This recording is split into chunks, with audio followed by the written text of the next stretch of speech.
ये घटना है सन 1935 की, जब विक्टर गोडार्ड अपने विमान से यात्रा के लिए निकलते हैं और स्कॉटलैंड से होते हुए अपने शहर की ओर जाते हैं।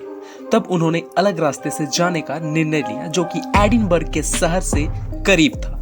मगर कुछ ही समय बाद उनके आसपास का मौसम अचानक से बिगड़ जाता है और उनका हवाई जहाज अनियंत्रित हो जाता है। कुछ समय के लिए वो उसी तूफानी हवा में उलझे हुए रहते हैं, लेकिन जब मौसम धीरे धीरे साफ होता है तो वो देखते हैं कि वो एक अलग ही एयरपोर्ट पर आ गए हैं जो दिखने में बहुत ही आधुनिक था। ये सब देखकर विक्टर गोडार्ड काफी घबरा जाते हैं क्योंकि उनका एयरपोर्ट काफी सालों से बंद पड़ा था, लेकिन ये एयरपोर्ट तो कार्यरत था। विक्टर गोडार्ड ने वहाँ और भी कुछ देखा, जैसे उनका खराब हुआ रनवे बिल्कुल नया था।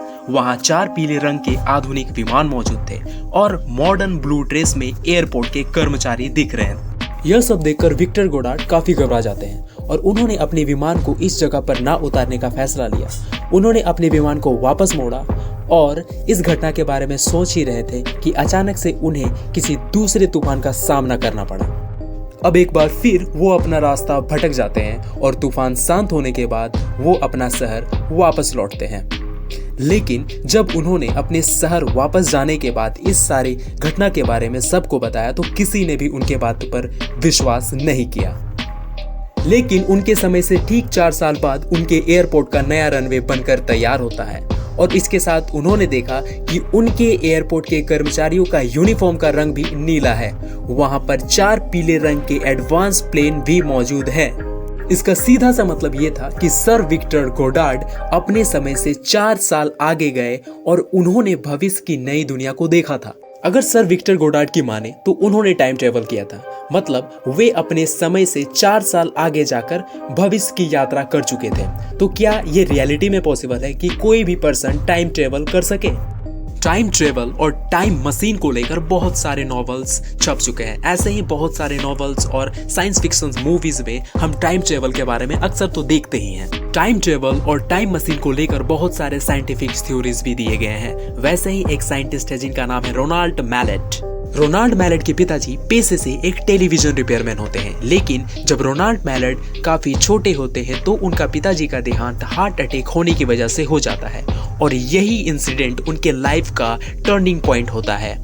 अब वो छोटा सा बच्चा जो काफी खुश रहा करता था वो काफी डिप्रेस्ड हो जाता है, लेकिन उनका सामना होता है एक ऐसे बुक जिसका नाम था द टाइम मशीन। उस बुक ने रोनाल्ड मैलेट के लाइफ को पूरी तरीके से बदल कर रख दिया था। अब वो बच्चा जो काफी डिप्रेस्ड रहा करता था वो अपने सपने बुनने लगता है कि पास्ट में जाकर वो अपने पिताजी से मिल सकेंगे और एक ऐसा टाइम मशीन का इन्वेंट करेंगे जो कि उसके पिताजी को पास्ट में जाकर बचा सके। मैलेट वही नहीं रुकते हैं, बल्कि उन्होंने अपने पढ़ाई को आगे कंटिन्यू किया और उन्होंने फिजिक्स के फील्ड में आइंस्टीन के स्पेशल थ्योरी ऑफ रिलेटिविटी पे पीएचडी की डिग्री हासिल की। सन 1905 में अल्बर्ट आइंस्टाइन ने स्पेशल थ्योरी ऑफ रिलेटिविटी का कॉन्सेप्ट दिया, जिसके अकॉर्डिंग अगर कोई ऑब्जेक्ट लाइट के स्पीड के बराबर पहुंच जाता है तो उसके लिए टाइम स्लो हो जाता है। इसे समझने के लिए हम ट्विन पैराडॉक्स का मदद ले सकते हैं। ट्विन पैराडॉक्स में होता यह है कि हमारे पास ट्विन ब्रदर्स होते हैं, उसमें से एक को लाइट की स्पीड में ट्रेवल करने वाले स्पेसशिप में स्पेस पर भेजा जाता है और जब वो कुछ सालों बाद पृथ्वी पर वापस लौटता है तो वो देखता है कि उसका भाई उसके मुकाबले काफी ओल्ड एज में पहुंच चुका है और ये अभी भी यंग ही है।